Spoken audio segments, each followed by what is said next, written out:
I want to start with the fact that sounds impossible until it happens to you. Most businesses that fail were profitable when they died. Let that sit for a second. They were not losing money on paper. The spreadsheet looked fine. The accountant said the year was good. And then one Tuesday, payroll came due and the money was not there and it was over. Profitable on paper and out of business in the same breath. How does that happen? It happens because profit and cash are not the same thing, and almost every owner treats them like they are. Profit is a story you tell at the end of the year. Cash is what is actually in the account on the day you need to pay somebody. And here's the line I want you to remember for the rest of your career. Cash flow is king, and profit is just an opinion. Profit is an accountant's opinion about how your year went, calculated with rules and timing and estimates. Cash is a fact. It is either there on payroll day or it is not. You cannot make a payroll with an opinion. So today I want to demystify the thing that quietly kills more good businesses than any competitor ever will. 3 moves to understand your cash, speed it up, and protect it so you are never the profitable business that went under. And I will give you one piece of homework at the end that you can do this week. Let us get into it. Move 1. Understand the gap between profit and cash, because that gap is where businesses die. Let me make this concrete because it sounds abstract until you see it. Imagine you run a small commercial cleaning company. You land a big new client, a huge win, $30,000 for the quarter. On paper, the day you sign that contract, you are more profitable. Everybody is celebrating. But watch what actually happens to the cash. To service that client, you have to hire 2 more cleaners. You pay them every 2 weeks, starting immediately. You buy equipment and supplies up front out of pocket. So for the first 6, 8, 10 weeks, that big profitable client is only taking money out of your account.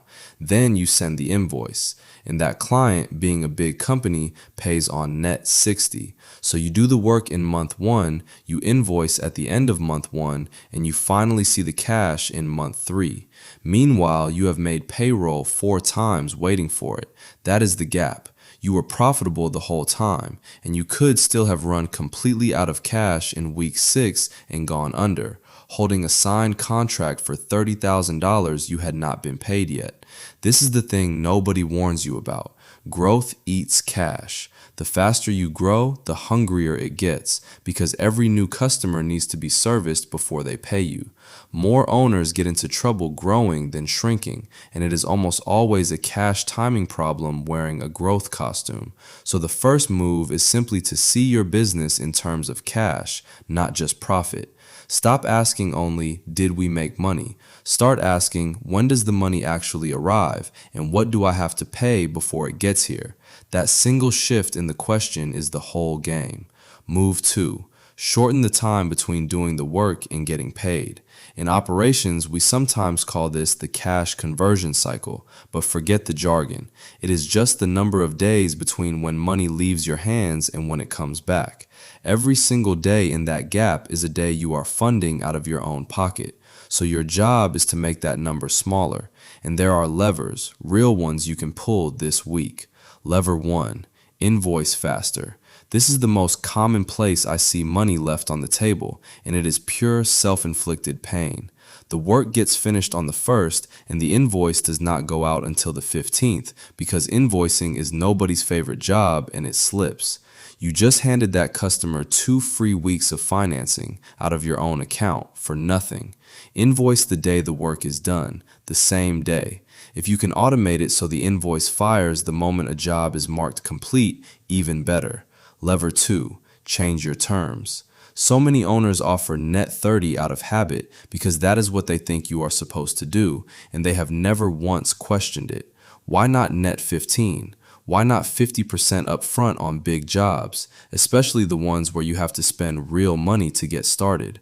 Ask for a deposit. Ask for progress payments on long projects. You would be amazed how many customers just say yes because nobody ever asked. The worst they can say is no, and you are no worse off than before you asked. Lever 3, get paid the moment you deliver. Take the card on file. Turn on autopay. Offer a small discount, 1 or 2%, for paying immediately instead of on terms. Do the honest math. A small discount that gets cash in your hands today is very often cheaper than waiting 60 days and quietly praying it shows up. Speed of cash beats a slightly bigger number that arrives too late to save you. Here is the mindset shift for move 2.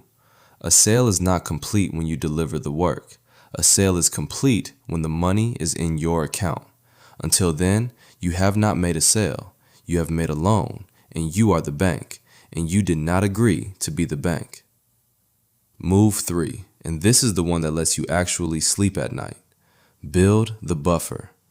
Every business needs a cash cushion, a reserve that sits there and does one job, which is to absorb the shock when something goes wrong. And in business, something always eventually goes wrong. A big client pays late. A piece of equipment dies. A slow season runs 2 weeks longer than you planned. The buffer is what turns those events from a 5-alarm emergency into a mild annoyance you handle on a Wednesday. How much? A simple, honest target to start is 1 full month of operating expenses sitting in a separate account.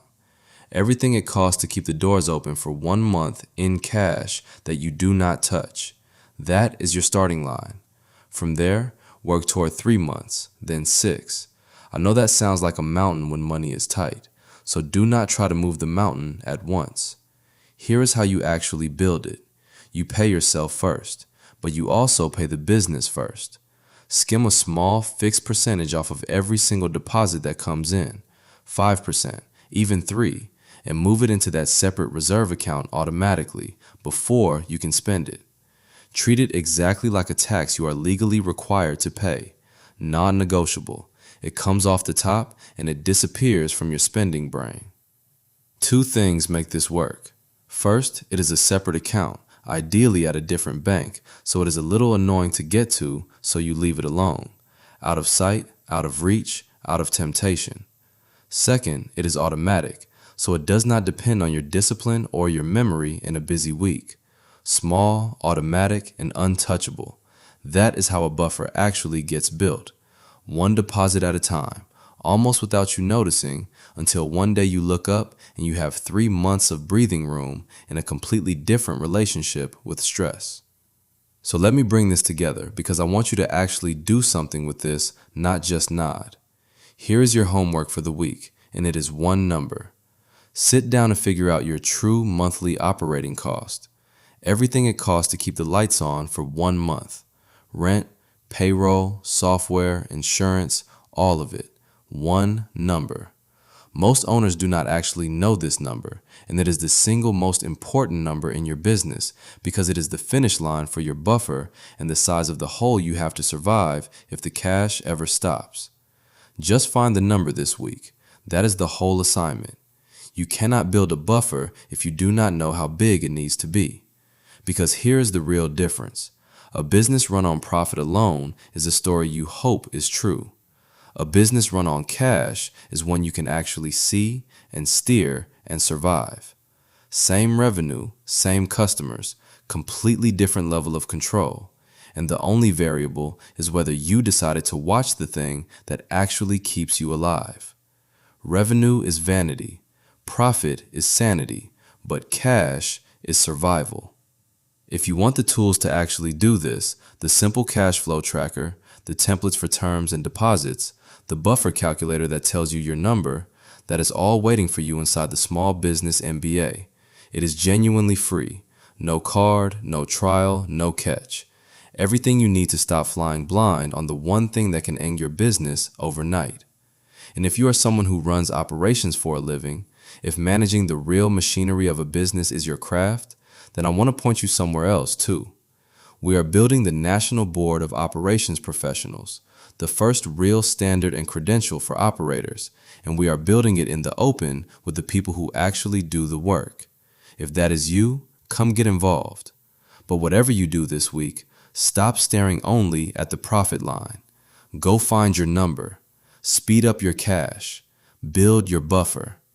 Do not be the profitable business that quietly went broke. Watch the cash and go build something that lasts.